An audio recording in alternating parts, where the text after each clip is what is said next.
4 jours après l'attaque meurtrière contre l'hôtel Radisson à Bamako, au moins 3 assaillants sont toujours recherchés.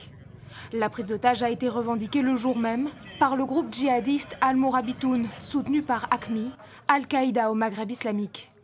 Mais dimanche, un autre groupe revendique à son tour l'attentat, le Front de libération du Massina, une mouvance peule qui occupe une zone historiquement négligée par les autorités.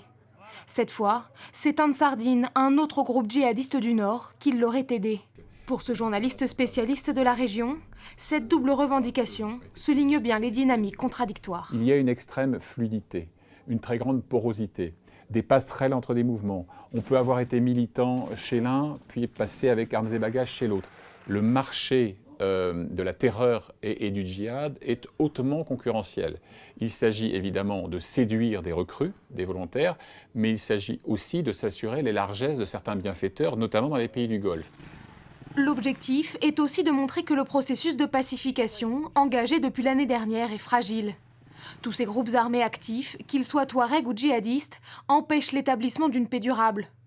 Tour à tour, ils instrumentalisent la notion de territoire, mais aussi celle de religion. N'oublions jamais qu'en fond de tout cela, il y a d'autres enjeux qui ne sont de nature ni religieuse, évidemment, même pas politique, mais purement affairistes, puisque le trafic de drogue joue un rôle absolument central dans toute cette circulation et dans tout ce jeu militaire et terroriste. On parle de terrorisme, on parle de djihadisme. Dans certains cas, il faudrait parler de narco-djihadisme ou de criminalo-djihadisme.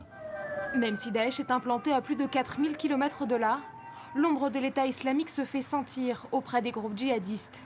Ces derniers mois ont été marqués par une lutte intestine au sein même d'Al-Mourabitoun. Un de ses lieutenants a prêté allégeance à Daesh alors que son chef, Mokhtar Belmokhtar, connu pour son implication dans la prise d'otage d'In Amenas en 2013, a renouvelé son soutien à AQMI. Daesh possède un pouvoir d'attraction phénoménal qui remet en question l'assise historique d'Al-Qaïda dans la région. AQMI, qui doit continuer d'exister, qui est une certaine forme en lutte pour sa survie locale, doit rester actif, doit continuer d'apparaître sur les écrans radars, sous peine d'être balayé justement par cette sorte d'essor apparemment irrésistible de Daesh aujourd'hui. En mai dernier déjà, la secte islamiste Boko Haram prêtait allégeance à l'État islamique. C'est à présent la Libye qui se trouve dans l'œil du cyclone. Les nouvelles recrues de Daesh se dirigent vers le pays et le gouvernement libyen craint que son territoire ne devienne un nouveau sanctuaire de Daesh.